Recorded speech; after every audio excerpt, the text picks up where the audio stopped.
बिस्मिल्लाहिर्रहमानिर्रहीम। अस्सलाम वालेकुम नाज़रीन। प्रोग्राम हल क्या है के साथ मैं हूँ आपकी मेज़बान हुमैरा राना। इस प्रोग्राम के ज़रिए हम मुख्तलिफ समाजी इशूज़ को हाईलाइट करते हैं और उसके मुमकिन हल तलाश करने की कोशिश करते हैं। आज के हमारे प्रोग्राम का उन्वान है हज। हज के मामलात में हाजियों को क्या मसाइल दरपेश हैं, कौन कौन से चैलेंजेस उनके सामने हैं, उन पर कैसे काबू पाया जा सकता है, उनका हल कैसे निकाला जा सकता है, इस पर हम आज बात करने जा रहे हैं। नाज़रीन, हज एक मुक़द्दस दीनी फ़रीज़ा है और हर साहिब इस्तिताअत मुसलमान पर ज़िंदगी में एक मरतबा फ़र्ज़ भी है।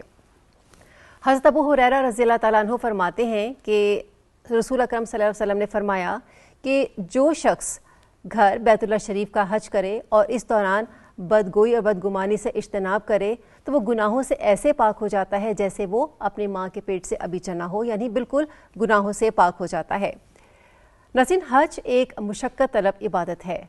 हाजियों को अपना ख्याल रखना है, चहलकदमी करनी है और कवानीन पर जो भी तयशुदा हैं सऊदी हुकूमत की तरफ से या हुकूमत पाकिस्तान की जानिब से, उन पर सख्ती से अमल दरामद भी करना है। वज़ारत मज़हबी अमूर ने वफाकी काबीना से हज 2023 की मंजूरी भी ली। उसका ऐलान किया गया उस पॉलिसी का, जिसके मुताबिक 79,210 आज़मीन हज इस दफ़ा हज का फरीज़ा अदा करेंगे और सरकारी हज स्कीम के तहत हज पैकेज 11,75,000 रुपये तक का होगा। इसी मौजू पर बात करने के लिए आज हमने स्टूडियो में मौजूद किया है हमारे इंतहाई मुअज़्ज़ज़ मेहमान, वफाकी वज़ीर मज़हबी अमूर और बैनुल मज़ाहिब हमआहंगी सेनेटर तलहा महमूद साहब। अस्सलाम वालेकुम, कैसे हैं सर आप? जी बहुत शुक्रिया। तलहा महमूद साहब, ये वज़ारत चूँकि आपको मिली फ़र्स्ट टाइम और उस सूरत हाल में आपको सामना करना पड़ा है, जबकि हज के दिन भी बहुत करीब हैं और बड़ी चैलेंजिंग सी सिचुएशन है इस टाइम। तो आपने रिसेंटली मक्का और मदीना का विज़िट भी किया, तो आपने क्या देखा? कि सबसे पहले ये बताइए कि आपको कैसा फ़ील हुआ जब ये वज़ारत आपको मिली और उसके बाद जब आपने जहाँ के वहाँ पे हज इंतज़ामात का जायज़ा ख़ुद लिया, आप उनसे मुतमईन नज़र आए? जी, औज़ु बिल्लाहि मिनश्शैतानिर्रजीम, बिस्मिल्लाहिर्रहमानिर्रहीम। सबसे पहले आपने ये ठीक कहा कि ये पहली मरतबा ये मजहबी अमूर के हवाले से मुझे पोर्टफोलियो, खैर ये तो मेन पोर्टफोलियो है, इसके अलावा कोई जैसे स्टैंडिंग कमेटी, इससे भी मेरी कोई इंटरेक्शन नहीं रही। अच्छा। लेकिन मेरे लिए ये चीज़ें कोई मैटर नहीं करती। उसकी वजह ये कि मैंने तो अपनी ज़िंदगी में बहुत बड़े बड़े, इससे भी बड़े बड़े चैलेंज जो हैं वो एक्सेप्ट किए हैं जी। तो ये जैसे ही मुझे पोर्टफोलियो मिला जी।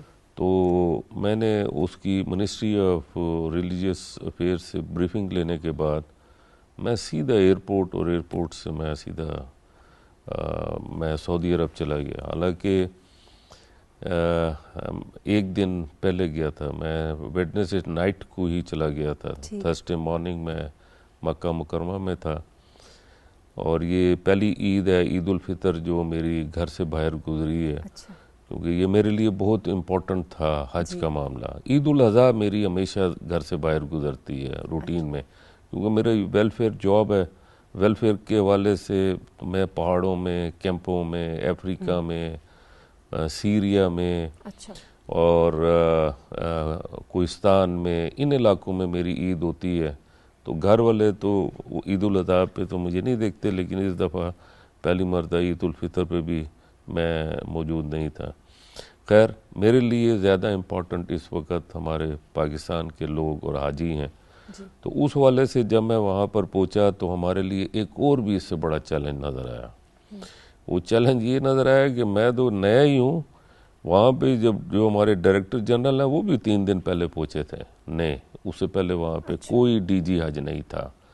और मक्का का चलो डीजी हज नहीं था, कोई बात नहीं, डायरेक्टर हज भी उसी वक्त तब्दील हुआ है। हालांकि चाहिए था कि ये काम 2 महीने पहले कर लेते, 3 महीने, तो डायरेक्टर हज जो है वो भी नया था। बहुत बड़ा चैलेंज था। तो अब मैं जब डायरेक्टर हज से को बात करता हूँ तो डायरेक्टर हज को कुछ पता नहीं है। डायरेक्टर जनरल से पूछता हूँ, वो भी बेचारे कहते हैं यार हम अभी पहुँचे हैं, और उस वक्त पहुँचे हैं जब छुट्टियाँ शुरू हो चुकी हैं सऊदी अरब की। मैं उन सारी छुट्टियों के अंदर मैंने सिर्फ काम किया, और काम ये किया कि मैं उसकी डेप्थ में गया हूँ। कितने दिन स्टे किया था? मैं तकरीबन कोई 5-6 दिन रहा वहाँ पर। तो लेकिन वो 5-6 दिन आप समझ लें कि शायद 2 महीने से भी ज़्यादा होंगे, क्योंकि उसमें मेरी पोजीशन ये थी कि मैं कोई 24 घंटे में से 18-19 घंटे मैं फील्ड में था। तो मैं एक एक जगह पर खुद गया, मैंने जाके पहले तो पूरे प्रोसीजर को समझा, फिर वहाँ पर जो सऊदी गवर्नमेंट के लोग हैं उनसे भी रब्ते किए। वो भी एक प्रॉब्लम ये आया कि बहुत सारे लोग जो हैं वो अवेलेबल नहीं थे, छुट्टी चल रही थी वहाँ पे। लेकिन ये बड़ी बात है कि वहाँ पर जो उनके वज़ीर हज और उम्रा हैं डॉक्टर तौफीक, उन्होंने माशाल्लाह वो टेलीफोन पे मेरे साथ रब्ते में थे और उन्होंने ये मुझे बड़ी कोऑपरेशन दी कि वहाँ पर जो मुताल्लिका लोग थे उनसे उन्होंने मेरी मुलाकातें कराई। तो उसमें उसके जो प्रोसीजर्स, फिर बहुत सारी चीज़ें, चूँकि मैं हज करता रहा हूँ और मैंने जब भी हज किया है वो आम लोगों की तरह मेरे हज भी रहे हैं। और आपको इससे ज़्यादा अंदाज़ा हुआ कि वहाँ पे हुजाज कराम के मसाइल हैं क्या सर? जी, वो चूँकि मैं उन लोगों में फिरता हूँ, मैंने उस अंदाज में हज किए हैं, तो मुझे काफ़ी हद तक अंदाज़ा है कि वहाँ पे जो हमारे हाजी जाते हैं वो बेचारे बहुत मसाइल फेस करते हैं। जी ठीक है। अच्छा तलहा साहब, सरकारी हज पैकेज के कौन से अहम बुनियादी सतून हैं जिनमें आप समझते हैं कि अखराजात का तयन होता है?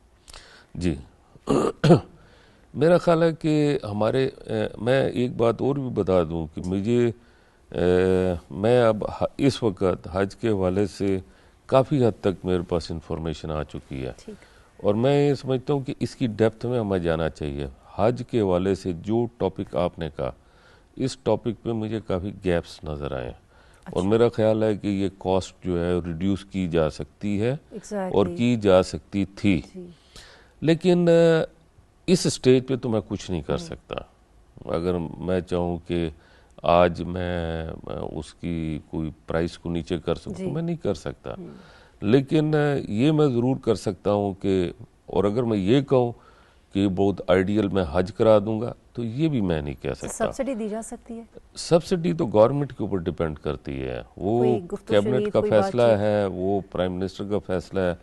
इस फाइनेंशियल क्रंच जिसमें पाकिस्तान इस वक्त गुजर रहा है, पिछले साल इन्होंने 1.5 लाख की सब्सिडी दी थी गवर्नमेंट ऑफ पाकिस्तान ने, लेकिन मुझे नहीं लगता कि इस वक्त ये कोई देने की पोजीशन में है। जो हालात मैं देखता हूँ, क्योंकि कैबिनेट में मैं बैठता हूँ, तो मैं आता हूँ और मेरा ख्याल है कि सब्सिडी से ज़्यादा हमें ये कोशिश करनी चाहिए कि लोगों को रिलीफ मिले और कम कॉस्ट में वो एक अच्छा जो है वो हज कर सकें। ये है बहुत इम्पोर्टेंट, क्योंकि सर ये जो एक मुतवसत तबके से ताल्लुक़ रखने वाला फ़र्द है उसके लिए तो हज करना नामुमकिन है। वो तो ज़ाहिरी बात है कि कैसे हुकूमत सस्ता कर सकती है, कैसे उसकी पहुंच में बना सकती है हज को, इसके लिए तो बहुत ज़्यादा वर्कआउट करना पड़ेगा। जी, इसके अंदर वर्कआउट भी करना पड़ेगा। फिर बात ये कि हम इस वक्त बात करते हैं पाक रुपी के अंदर हज करना है हमने सऊदी अरब के अंदर। अगर ये हज करना हो पाकिस्तान के अंदर तो फिर तो आप इसका कंपैरिजन पाक रुपी में कर सकते हैं, लेकिन आज मैं आपको इसकी कॉस्ट के अंदर अगर ये बताऊं कि पिछला हज 2022 का जो हुआ है वो $5,000 में हुआ है, तो इस वक्त $5,000 जो है वो आपकी रकम बनेगी तकरीबन 14-14.5 लाख रुपए, 14 लाख 290 के 283 अगर 84 समथिंग उससे भी मल्टीप्लाई करें तो 14 के लगभग ये हज हो रहा है आपका डॉलर के अंदर कोई 4,000 समथिंग। हाँ। यानी पिछले साल से कॉस्ट कम लेकर आए हो। वो असल में रुपया डिवैल्यू हो गया और डॉलर का ये रेट है ऊपर चला गया, प्रॉब्लम, इसलिए लोगों को महसूस हो रहा है कि ये क्या इतनी महंगी हो गई है। अच्छा, अब हम अगर इससे पीछे भी जाते हैं जी, तो लोग कहते हैं देखें उसके दौर में हुआ था 5 लाख में, 6 लाख में या 4.5 लाख में। वो भाई उस वक्त का डॉलर के अंदर जब आप कंपैरिजन करेंगे, उस वक्त डॉलर था 105 रुपए का, 6 रुपए का या 110 रुपए का।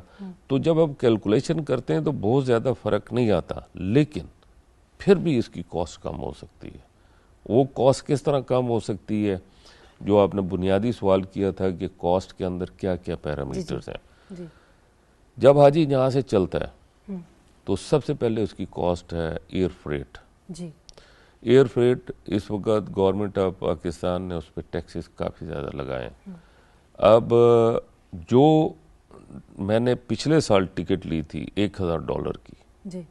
मैं इस साल वो 900 समथिंग की डॉलर की मैं टिकट ले रहा हूँ, रिटर्न टिकट, नेगोशिएशन के ऊपर, उनके साथ डिस्कशंस के साथ, जितनी भी एयरलाइंस हैं। मैंने पिछले साल से उसको कम किया है, लेकिन पाक रुपी में मैं ऊपर चला गया हूँ। इसलिए कि उस वक़्त पिछले साल कोई 170-75 रुपये का डॉलर था, जी। आज 284, 85 के लगभग चल रहा है, 83 समथिंग आज मैं देख रहा था रेट है। तो जब हम डॉलर में जाते हैं या रियाल में जाते हैं तो हमने उसको कंट्रोल किया है, लेकिन जब हम पाक रुपी में जाते हैं तो ये होता है। अब हम कॉस्ट की तरफ जाते हैं। एयरलाइन के बाद जब वो वहाँ पर उतरता है तो उसको ट्रांसपोर्ट चाहिए। जी। ट्रांसपोर्ट के अखराजात हैं। ट्रांसपोर्ट के बाद वो जब अपने बिल्डिंग में पहुंचता है तो उसको रहाइश चाहिए, रहाइश के बाद उसको खाना चाहिए। वो उस दौरान जो अगर वो प्री हज पहुंचता है तो जैसे इस वक्त मेरी फ़्लाइटें जो है वो पहली ज़िकात से शुरू हो जाएंगी। पहली ज़िकात का तकरीबन 21 मई बनती है लगभग, तो मुझे 21 मई को असेस करना होगा। 21 मई से स्टार्ट होगी तो हज तो मेरा हो रहा है कोई 27-28 जून को। तो इसका मतलब ये हुआ कि वो तकरीबन 1 महीने से ज़्यादा वो अपने पैरामीटर्स पे है। मेरी पहले जो फ़्लाइट जाएंगी वो जाएंगी मदीना मुनव्वरा 15 दिन, और उसमें वो उसके लिए ज़रूरत है वहाँ पर, उसने वहाँ पे 40 नमाजें जो हैं वो पूरी करनी है। मिनिमम 9 दिन उसने रहना है। 8 दिन बनते हैं, लेकिन 1 दिन हम एक्स्ट्रा रखेंगे ताकि उनकी कोई एक आध नमाज आगे पीछे हो तो वो पूरी हो सके। उसके बाद उसने मदीना वो खाना खाना है होटल, उसके बाद मदीना मुनव्वरा से उसने ट्रैवल करना है मक्का मुकरमा। मक्का मुकरमा में भी उसको रहाइश चाहिए और रहाइश के साथ साथ उनको खाना फैसिलिटीज़ चाहिए। ये सारा करने के बाद जब 7 ज़िलहज्जा शुरू होगा तो उसको हमें लेके जाना है मिना। ट्रांसपोर्ट चाहिए, वो ट्रांसपोर्ट उसको खैमे में छोड़ेगी। 8 ज़िलहज से 13 ज़िलहज का एक टाइम पीरियड। जी हाँ, लेकिन हम 7 से ही ऑपरेशन शुरू कर देते हैं, क्योंकि उसमें इस दफ़ा तो हाजी बहुत ज़्यादा है।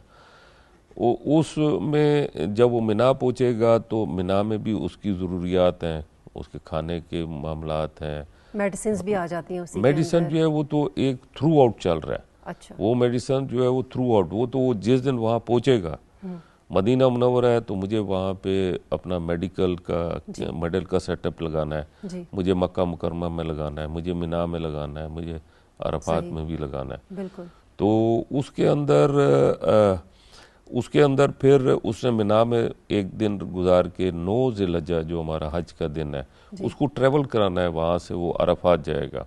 अरफात में क़याम करने के बाद मगरिब के वक़्त उसने निकलना है वहाँ से मुज़दलिफ़ा के लिए, उसको ट्रेवल कराना है मुज़दलिफ़ा। मुज़दलिफ़ा में ट्रेवल करा के रात वो वहाँ पर रहेगा और वो ओपन होता है, वहाँ पे हमारा कोई अरेंजमेंट नहीं होता और वहाँ पे खुले आसमान के नीचे बैठना होता है। और यही हज की भी शराइत में ये सारी चीज़ें हैं।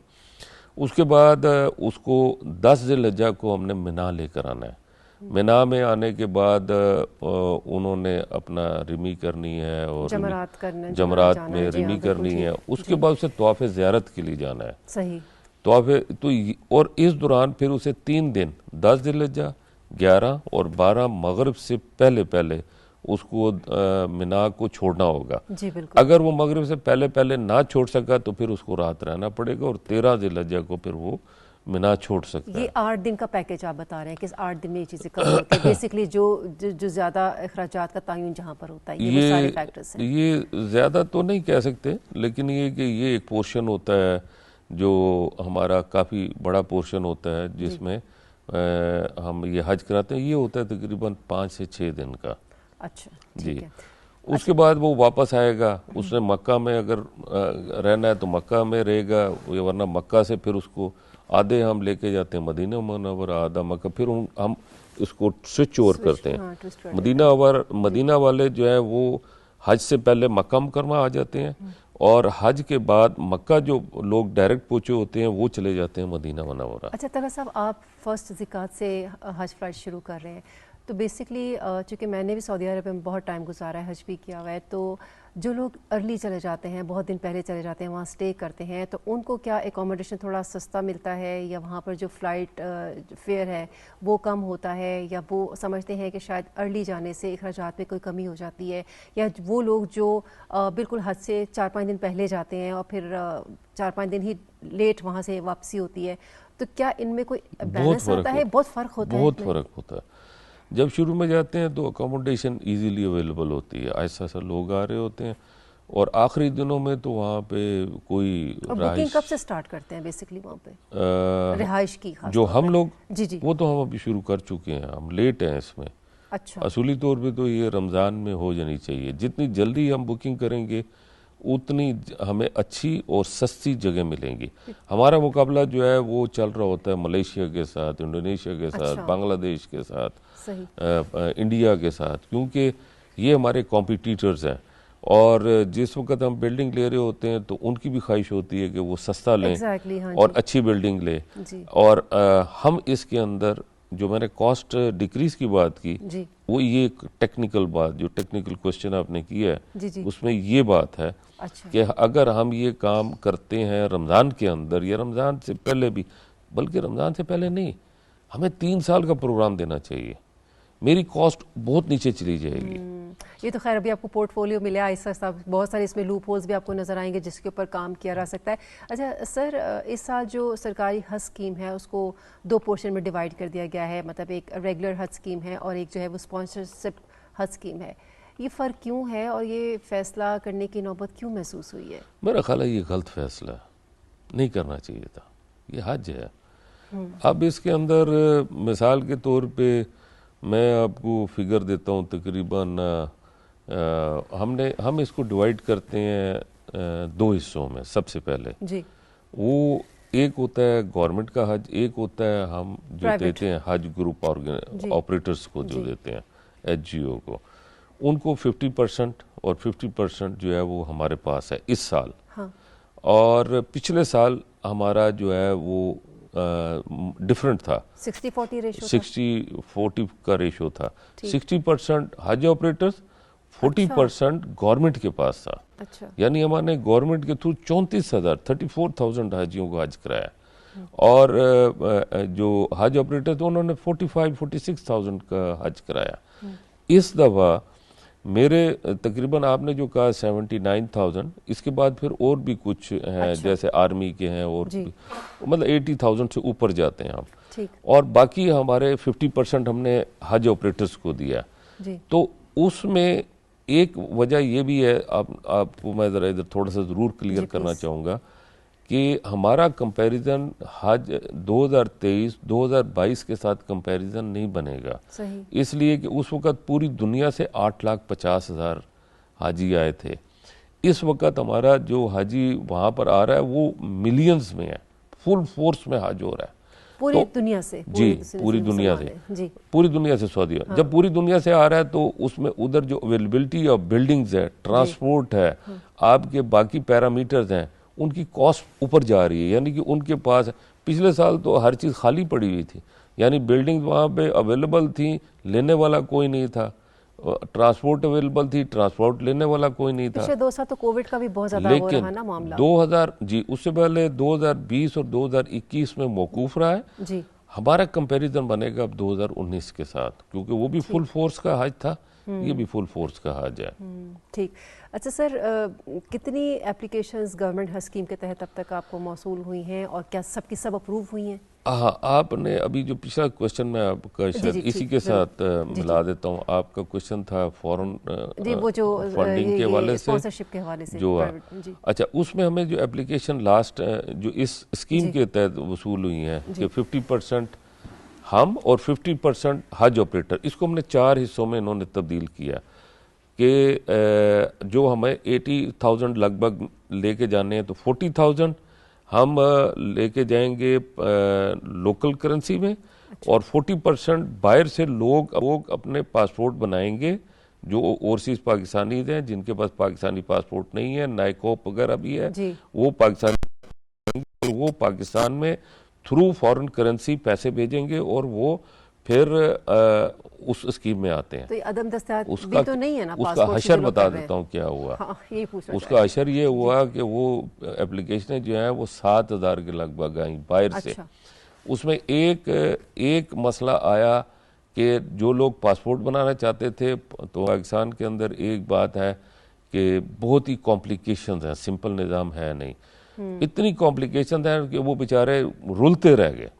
पासपोर्ट नहीं बन रहे, उनके पासपोर्ट के बहुत सारे मसाइल हैं, बेशुमार एप्लीकेशन हमारे पास और शिकायतें आई हैं कि पासपोर्ट हमें नहीं मिल रहा, तो पासपोर्ट ही नहीं है तो हम कैसे पैसे भेजें। पासपोर्ट के अलावा फंड ट्रांसफर की भी बहुत सारी शिकायत आ रही है, बहुत ज्यादा मसाइल रहे कि पैसे भेजने हैं, आपने पहले इधर से उधर जाएंगे, उधर से इधर जाएंगे, इधर से। मैं तो हैरान रह गया हूँ कि हमारी फाइनेंस मिनिस्ट्री, अल्लाह ताला उनको अक्ल सलीम अता फरमाए, हमारी दुआएं हैं। मैं कहता हूँ कि इस वक्त तो बाकायदा वो 2 रकात वो पढ़ के हमें जो है वो अपना दुआ करनी चाहिए जब एक डिसास्टर आ रहा होता है फाइनेंस मिनिस्ट्री के लिए, कि बाकी चीज़ें तो ठीक है, इनको अक्ल सलीम आए। इनको पास अक्ल मुझे नहीं समझ आती है क्यों इतना कॉम्प्लिकेटेड कर रहे हैं। इनकी कॉम्प्लिकेशन की वजह से भी मैं समझता हूँ कि इस वक्त हम फॉरेन करेंसी का मसला फेस कर रहे हैं, इनकी कॉम्प्लिकेशंस की वजह से, इनके मसाइल की वजह से। आज ये मैं बात कर रहा हूँ, जो समझने वाले हैं वो मेरी बात समझ रहे हैं, चाहे बिजनेस कम्युनिटी हो, चाहे नेशनल असेंबली में मेरी आप स्पीच सुन लें, अगर आप फाइनेंस के हवाले से या बिजनेस कम्युनिटी के हवाले से या बाकी चीज़ों के हवाले से आप मेरी स्पीच सुन लें, आपको खुद पता चल जाएगा कि मैं इनकी पॉलिसियों से एग्री नहीं करता हूँ। खैर एनीवे, हर आदमी का अपना ज़हन है। अगर कोई समझता है कि, और हमेशा इंसान जब एक पॉलिसी देता है और उस पॉलिसी का रिजल्ट ठीक ना आ रहा हो या एक रास्ते पे चल रहा है, उसको रुकावटें बहुत ज्यादा आ रही हैं, तो आप इधर से दूसरा रास्ता बनाएंगे ना। ये तो नहीं है कि उसको मारते हुए उसके ऊपर छलांगे मार के उसके ऊपर से निकलेंगे। हमारी फाइनेंस मिनिस्ट्री ये कर रही है कि जब उसको नजर आ रहा है कि उसकी पॉलिसी में प्रॉब्लम आ रही है, तो उसको चाहिए कि अपनी पॉलिसी को रिकंसिडर करके उसको ठीक करे। 22 लाख से ज्यादा मेरा हाजी जो है उम्रा करता है, वो जो डॉलर लेके जाता है, वो लेके जाता है डॉलर, वो कोई अफगानिस्तान से या चाइना से या मलेशिया से लेकर आता है डॉलर, पाकिस्तान से लेके जाता है। और आज मेरा ये 40,000 हाजी जाना चाहता है, उसको ये भी इजाजत नहीं है कि वो अकोमोडेट नहीं किया जा रहा। नहीं, बिल्कुल अकोमोडेट नहीं किया जा रहा। मैं कहता हूँ कि इसको समझने की जरूरत है। इसकी वजह से अब प्रॉब्लम क्या आया, इसकी वजह से प्रॉब्लम मुझे ये आया कि 8,000 पाकिस्तान की तारीख में पहली मर्तबा 8,000 हाजियों का जो कोटा मेरे पास मौजूद था, मुझे सरेंडर करना पड़ा। Oh my God. और ये 8,000 हाजी भी हज कर सकता था अगर इनको इजाज़त मिल जाती कि भाई ये डॉलर जो है, यही 8,000 उठा के मैं दे देता अगर खुद मुझे पास। अच्छा खैर, एक इन्होंने अच्छा काम किया है, जो अच्छा काम किया उसकी तारीफ करनी चाहिए। इन्होंने ये किया कि जब 6,000-7,000 एप्लीकेशन आई, तो मेरे पास तो 33,000 हाजी जो है वो लैप्स हो रहा था। इन्होंने फिर मेहरबानी ये फरमाई कि जो 40,000 तो मेरा रेगुलर स्कीम में था, तो 33,000 को भी उन्होंने रेगुलर स्कीम में डाल दिया। इसमें मैं उनको अप्रिशिएट करता हूँ कि उन्होंने ये बड़ा अच्छा काम किया। उससे ये हुआ कि मेरे पास जो 72-73,000 रेगुलर मेरे पास आई थी पाकिस्तान से, वो मेरी सारी रेगुलराइज हो गई। लेकिन इन्होंने मेरे साथ तो ये कर दिया, मैं इनका शुक्रगुजार हूँ। ये जो हाजी ऑपरेटर्स हैं या ये जो लोग लेके जाते हैं, ये लोग जो है ये कहाँ से लेके जाते हैं सर? ये तो बहुत इसमें, सॉरी टू कट, लेकिन इसमें बहुत ज्यादा लूट खसूट भी करते हैं, लूट मार होती है इसमें बहुत ज्यादा, लेकिन इसको हाईलाइट करेगा कौन? देखिए मेरी बात सुने, जो लूट मार होती है ये काम है हज मिनिस्ट्री का, ये लूट मार ना करने दें। जब मैं 11,75,000 रुपये से मैं अपना पहला हज शुरू करता हूँ, तो जो हज ऑपरेटर बैठा है वो 8 लाख से शुरू करेगा कि वो 12 लाख से शुरू करेगा? मैंने उसको फायदा दे दिया ना, वो 12 लाख रुपए से शुरू करेगा। फिर 12 लाख से फिर हमें अच्छी फैसिलिटीज़ चाहिए, अच्छे मामलात चाहिए। तो ये हज जो गया ये तो 32 लाख रुपए तक का, मैं जो शीट देख रहा था 32 लाख तक है कि जो आदमी अफोर्ड कर सकता है वो 32 लाख रुपए दे। उसके बाद ये हज ऑपरेटर क्या करते हैं, मैं इनकी फेवर में भी बात की है कि भाई इनके साथ ये होना चाहिए था कि इनको ये फैसिलिटेट कर देते फॉरेन करेंसी के हवाले से और बाकी चीज़ों। लेकिन उसके बाद ये हज ऑपरेटर्स के ऊपर जो मेरी रिजर्वेशन है as a minister religious, as a मैं पाकिस्तानी हूँ, I am as a Pakistani, as a Muslim, ये जुल्म करते हैं हमारे हाजियों के साथ। क्या जुल्म करते हैं, इनके साथ जो कमिटमेंट्स हैं वो ऑनर नहीं करते। मैं इनको इसका सबक सिखाऊंगा। अगर इन्होंने इस दफा हज की जो कमिटमेंट की है, मेरे लोग मुर्गियां बेच के गुर्बत के साथ 50-50 रुपए इकट्ठा करके ये लोग जो है ये हज के लिए जाते हैं, और ये लोग हज के नाम पे अगर जुल्म करेंगे मैं इनको बिल्कुल नहीं छोड़ूंगा। तो ये लोग जो इस तरह की करप्शन में मुलव्वस पाए जाते हैं, करप्शन तो मैं नहीं कह सकता, लेकिन डिसकमिटमेंट है। देखिए ना, डिसकमिटमेंट ये है कि उन्होंने अगर उनको या तो उनके साथ स्ट्रेट फॉरवर्ड बात करें, हम आपको ये फैसिलिटीज देंगे।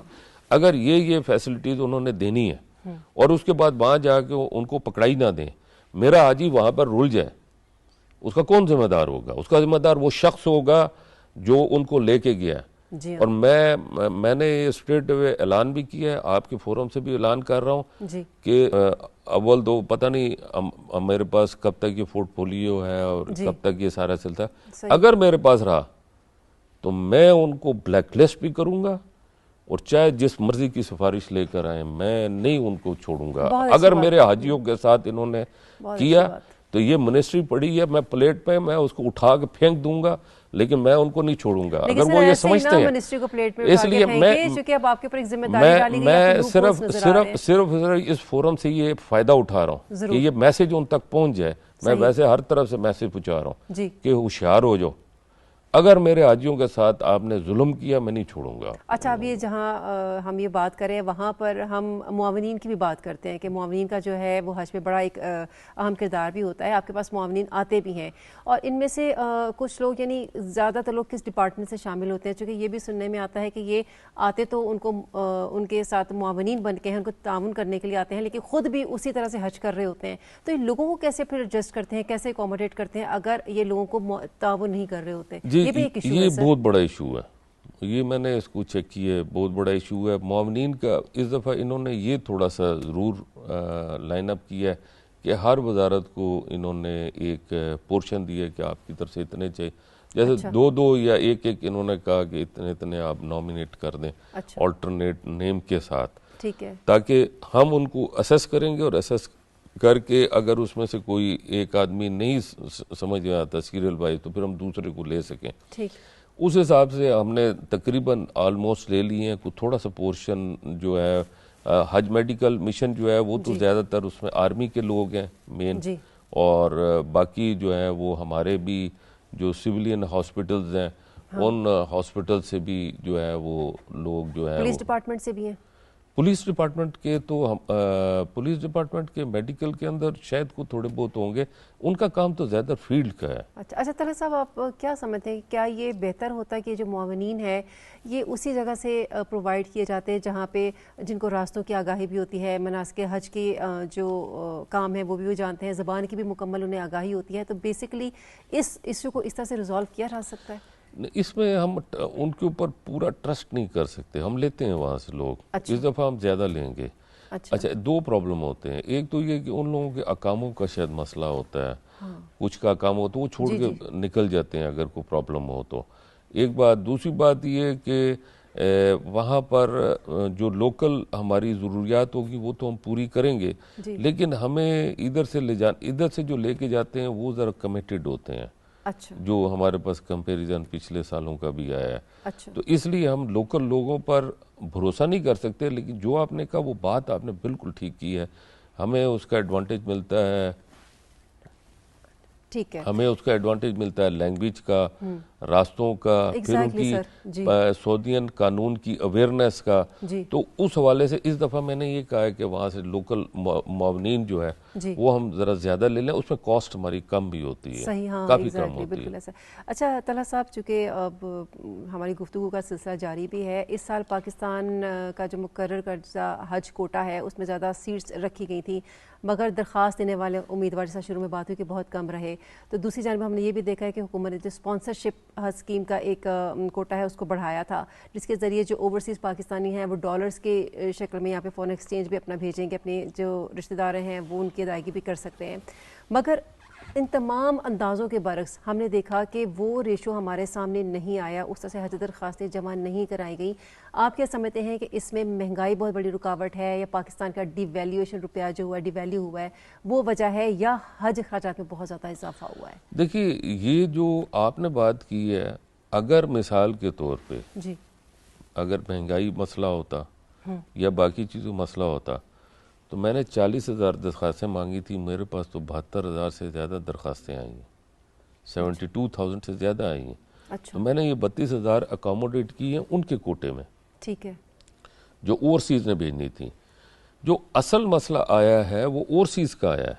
अच्छा, और ओवरसीज़ का मसला ये आया है, जो मैं अभी पिछली दफ़ा अभी मैंने थोड़ी देर पहले बात की है, जी, कि वो जो वहाँ से भेज रहे थे डॉलर, उसका रास्ता उन्होंने इस तरह जिग जैग बनाया। हाँ, वही, जी जी, हमारी मिनिस्ट्री ऑफ फाइनेंस ने। जी जी, और दूसरी बात ये कि जो दूसरा प्रॉब्लम आया है वो पासपोर्ट का है, जी कि हमारी मिनिस्ट्री ऑफ इंटीरियर ने उनको फैसिलिटेट नहीं किया। जी, जब एक पाकिस्तानी नाइकोब के जरिए आता है जी, तो अब उसको बना के दे दे पासपोर्ट, उसमें कौन सी हरज है?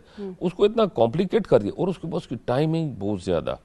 तो उसमें अगर जो लोग आ सकते थे वो नहीं आ सके, जिसकी वजह से 8,000 एप्लीकेशन जो है वो हमारी जो है उसके अंदर उसमें प्रॉब्लम आया। तो कितने डॉलर्स अभी तक आप समझते हैं आपको जो है वसूल हुए हैं, कितने दरकार थे बेसिकली वजारत को? अगर ये 8,000 के वाले से बात करें तो उसमें 24 मिलियन डॉलर चाहिए था। अच्छा जी, और रिसीव इससे बहुत अगर कम 24 नहीं 8,000 डॉलर, जो 8,000 हमने हाँ विड्रॉल जी, किया ब्रैकेट में है, बात कर रहे हैं, इसके लिए 24 मिलियन चाहिए था। तो मैंने तो कई मरतबा मिनिस्ट्री ऑफ फाइनेंस को कहा कि आप इन 8,000 को जो है कन्वर्ट कर दें, लेकिन उन्होंने नहीं एग्री किया। अच्छा, उन्होंने कहा हमारे पास फाइनेंशियल क्रंच है। अगर वो मान जाते तो ये 8,000 तो फौरन हमारे अभी इधर से हाजी जाने के लिए तैयार थे। अच्छा तलहा साहब, हम ये देख रहे हैं कि ज़ाहिर है महंगाई अब ओवरऑल पूरी दुनिया में हुई है, तो सऊदीया में ने भी अपनी चंद फीसों को बड़ा लाजमी करार दे दिया। आपने देखा उनकी वीज़ा फ़ीस भी है, अगर आप बात करते हैं उनकी हेल्थ इंश्योरेंस फ़ीस भी आ जाती है, बिल्डिंग से किराए भी आ जाते हैं, मिना में जो ट्रेन चलेगी उसके अपने अखराजात होते हैं। तो हुकूमत पाकिस्तान ने सऊदी हुकूमत से इस बारे में किसी किस्म की कंसेशन की कोई बात की है? देखिए, मैं एक बात बताऊं, मैं वहाँ पर गया था और मैंने इस टॉपिक पे काम किया है। अच्छा, प्रॉब्लम ये है कि अगर वो पाकिस्तान को फैसिलिटेट करते हैं जी, तो वो ये कहते हैं कि इंडोनेशिया ने क्या कसूर किया, मलेशिया ने क्या कसूर किया है, बांग्लादेश ने क्या किया। फिर उन्हें पूरी दुनिया में अपने पूरे नेटवर्क को चेंज करना पड़ेगा। जिस तरह मैं किसी के लिए अपना वैट 16% या 18% है तो मैं उसको 1% नीचे नहीं कर सकता, वो कैसे काम कर सकते हैं? उन्होंने ड्रास्टिकली बढ़ाए हैं टैक्सेस।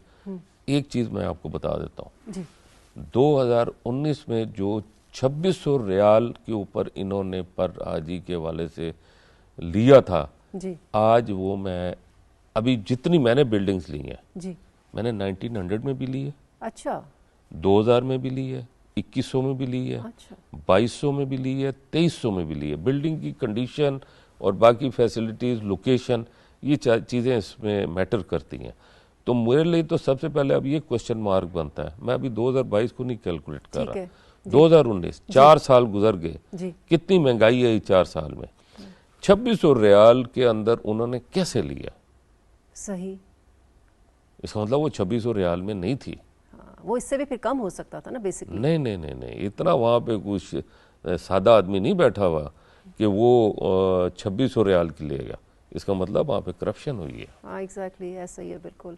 बहरहाल अब ये तो सर आप इस मिनिस्ट्री के अंदर हैं और आप देखेंगे कि कहाँ कहाँ पे लूप होल्स हैं जिनको करेक्ट करने की ज़रूरत है। हज ऑपरेशन में हमारा जो PIA फ़्लाइट है उनके इंतजाम से आप मुतमिन नज़र आते हैं? चूँकि जो सऊदी सिविल एविएशन है उनको भी कुछ शिकायत, कुछ एतराज़ात हैं, और इसके अलावा और हमारे कौन से स्टेक होल्डर्स हैं फ़्लाइट ऑपरेशन के लिए? देखिए जी, फ़्लाइट ऑपरेशन के लिए जो मैं अपना, देखिए मुझे तो उसको नंबरिंग देनी है ना। मैं इस वक्त 4 एयरलाइन से काम कर रहा हूँ। ठीक है। Serene, Air Blue, Saudi airline, PIA। अच्छा। सरीन और एयर ब्लू जो है वो बहुत ही नॉमिनल उनका है हिस्सा। सऊदी अरब ने तो बहुत अच्छी, सऊदी अरब को मैंने PIA से भी कम दिया है। अच्छा, ठीक। क्योंकि PIA मेरी कौमी एयरलाइन है, ऑब्वियसली उसकी सीटें जो है वो बड़ी बेहतरीन है, इतनी तो बेहतरीन है कि वो ना हिलती हैं, ना आगे होती हैं, ना पीछे होती हैं, ऐसा लगता है फट्टे पे बिठाया हुआ है। जी बिल्कुल ऐसा ही है। और अब प्रॉब्लम ये है कि मुझे PIA, देखिए बात ये है कि PIA एक डिसास्टर है। हाँ और PIA के साथ मसाइल है। जी हाँ। अब PIA की इज्जत वहाँ पे ये है कि इन्होंने वहाँ पे उनकी गाका जो सऊदी अरब की सिविल एविएशन है उसके भी कर्जदार हैं। तो कर्जदार को तो फिर नहीं है, कर्जदार को तो फिर प्रायोरिटी नहीं मिलती ना। मिलती अगर मैं आता हूँ, मैं कहता हूँ ये यार ये मेरा काम तो कर दो, लेकिन पैसे दूंगा 6 महीने के बाद, और एक मैं कहता हूँ हाँ भाई कितने पैसे हैं, ये लो मेरे पैसे, तो वो दोनों कस्टमर में डिफरेंस होता है ना। सही। तो इसलिए, लेकिन फिर भी मैं समझता हूँ, उसके बावजूद मैं ये समझता हूँ, वाकई सच मैं कह रहा हूँ कि PIA बुराई के अंदर, मुश्किलात के अंदर उसमें थोड़ी सी बेहतरी आई है, लेकिन मैं उससे मुतमिन नहीं हूँ बहुत। मुझे नज़र आ रहा है कि बहुत ज़्यादा मुझे शायद मसाइल फेस करने पड़ेंगे। इस हवाले से डेली मैं इनको बुला रहा हूँ, डेली मैं बुला रहा हूँ। इनका एक जहाज़ खड़ा हो गया, इनके पास जहाज़ ही नहीं है। एक जहाज़ खड़ा हो गया तो आप ये देखिए कि आपकी ब्रेकिंग न्यूज़ चलेंगी कि जनाब, क्योंकि अल्टरनेट होना चाहिए ना। और अदरवाइज भी 8-8, 10-10 घंटे की ताखीर भी तो हो जाती है। अभी तो मैंने एक बात की है, उसके बाद अगली बात यही थी कि मेरी जब फ्लाइट इधर से जा रही है और मैंने आना है, उसके पीछे भी बहुत सारे हैं। हाँ, बिल्कुल। मैंने इन्होंने मदीना मुनव्वरा से हाजी उठाना है मिसाल के तौर पे 12 बजे या 1 बजे, और वो ये कहता है कि मैं उठाऊंगा रात के 12-1 बजे, तो उस हाजी क्या वो भूखा सोएगा? उसके लिए खाना कहाँ से लेकर आएंगे? फिर वो होटल वाला कहेगा कि भाई आपका तो कमिटमेंट, आप 12 बजे आपको ये चेकआउट करना है, आपको निकलना है इधर से, वरना आप 1 दिन का किराया दें, वो पैसे कौन देगा? बिल्कुल ऐसा होता है जी। तो उसके बाद फिर मैंने ट्रांसपोर्ट के लिए वहाँ पे बसें खड़ी की हैं, तो मेरी बसें जो है इंतजार करेंगी। बिल्कुल सही कह रहे हैं आप। तो ये बहुत बड़े डिसास्टर हो जाएंगे। इस चीज़ को हमारा जो इस वक्त सबसे बड़ा फोकस्ड है वो PIA। अगर PIA ये कामयाब ऑपरेशन कर जाता है तो मैं समझता हूँ कि उसकी इसमें क्रेडिबिलिटी में इजाफा होगा, और डेफिनेटली हमें इसका कुछ बैकअप भी रखना चाहिए। लेकिन क्रेडिबिलिटी होती है पास्ट हिस्ट्री से। पास्ट हिस्ट्री बड़ी गंदी है इसकी। इसने मैं एक पुरानी बात कर रहा हूँ, मैं आपको सच कह रहा हूँ कि एक दफ़ा मैं जद्दा में, मेरे साथ मेरी वाइफ थी, मेरी मदर-इन-लॉ थी, 36 घंटे मैं एयरपोर्ट पे बैठा हूँ। मैंने वहाँ से कंबल लिए, मैंने उनको वहीं पे ज़मीन पे जो है हमने बैठ के गुजारा किया। ये कौन सा तरीका है? पुरसाने हाल नहीं होता अगर फ्लाइट डिलेज होती है तो कोई पूछता ही नहीं है, खाना भी नहीं। अच्छा, किसी के पास अगर रियाल ना हो, वो कितने लोगों को मैंने देखा उनके पास पैसे भी नहीं थे, बेचारे भूखे बैठे हुए थे। अब हर एक के पास अमाउंट भी नहीं है, जब जा रहे होते हैं तो आखिरी रियाल भी खर्च करके आए होते हैं। सही।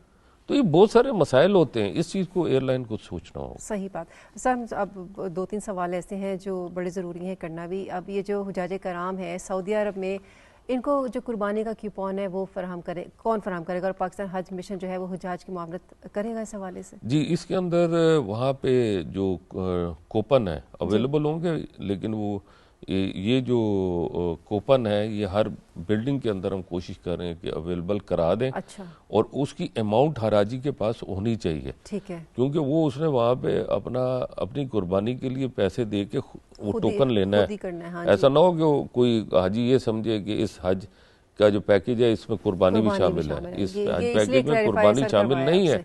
अब वो बेचारे ये समझें कि इसमें कुर्बानी शामिल है तो वो तो बहुत बड़ा मसला बन जाएगा सही। बेचारों के लिए। अच्छा तलहा साहब, अगर दौरान हज या हज के मनासिक जो हैं उनकी अदायगी के दौरान अगर कोई इंपॉर्टेंट दस्तावेज़ किसी की मिसप्लेस हो जाती है, गुम हो जाती है, इधर उधर हो जाती है और वो बंदा बहुत परेशान होता है, तो इस हवाले से मुआवरीन अगर साथ भी हों तो वो किस तरह से कोऑर्डिनेट करते हैं फिर?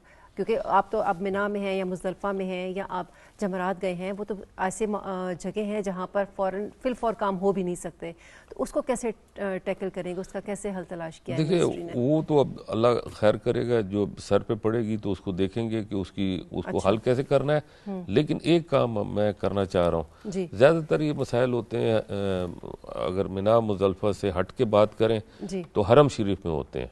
जी तो मैं कोशिश कर रहा हूँ कि वहाँ पर हम अपना एक वहाँ पर सेंटर छोटा सा जी जी उस जगह पे बना दे जहाँ से हाजी पिक एंड ड्रॉप होते हैं, जी वहाँ पर एक कैबिन या कोई एक जगह या वहाँ पर हो, जी ताकि अगर किसी को चीज़ मिल दे तो वो कम से कम वहाँ पहुँचा दे, जी तो एटलीस्ट अगर किसी का मसला हल हो जाए। और जहाँ तक मिना मुज़दलिफ़ा अरफात के वाले से, वहाँ पे भी हम इस तरह का कोई एक नंबर, बनाएंगे टेलीफोन नंबर जो मुख्तलिफ है वो जगह। अलॉट हो जाना चाहिए कि अगर कोई मसला किसी को दरपेश आता है तो वो वहाँ पे कॉल कर सके। चूँकि अब अगर आप सऊदी अरेबिया जा रहे हैं, हर एक के पास तो स्मार्टफोन होता भी नहीं है, तो वो किस तरीके से कांटेक्ट कर सकते हैं, क्योंकि फिर आपको सऊदी सिम भी लेनी वो तो पड़ेगी। मावनीन है ना, उन लोगों को डिप्यूट किया होता है, जो जो वो उनको लुक पता आफ्टर होगा करते हैं मुकम्मल उनके तौर पे।